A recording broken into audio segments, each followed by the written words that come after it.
এখানে জিনা করা দোষের, গুনাহের। তবে যদি বিয়ের প্রতিশ্রুতি দিয়ে জিনা করে তাহলে ইটস ওকে ব্রো,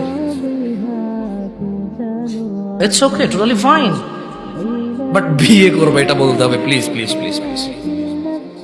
কি বলতে হবে যে ওগো ওগো ওগো প্লিজ বলো বিয়ে করবে, বিয়ে করবে, তাহলে জানা কোনো সমস্যা নেই। ছেলে বলবে কোরআন ছো কোরআন ছো কোরআন ছো, প্লিজ প্লিজ প্লিজ কোরআন ছো, আমার ছেড়ে যাবে না প্লিজ, বলো তওবা তফসি কানে দর্শি আজীবনে করতাম না, কোরআন মাথায় নাও, মসজিদ ছো। এরপরে আবার ওই যে এখন ওই যে বাংলাদেশে যে জাতীয় মসজিদগুলো বানাইছে না প্রত্যেক জেলায় জেলায়, মসজিদগুলো মডেল মসজিদ, ওখানে যে আবার ছবি তুলে বলতেছে যে ওয়াদা করো ছেড়ে যাবে না, লাস্ট পিক। ওয়াও,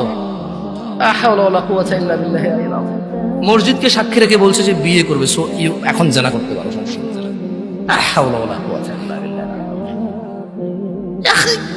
গোবর নাকি মাথায়, মাথায় গোবর।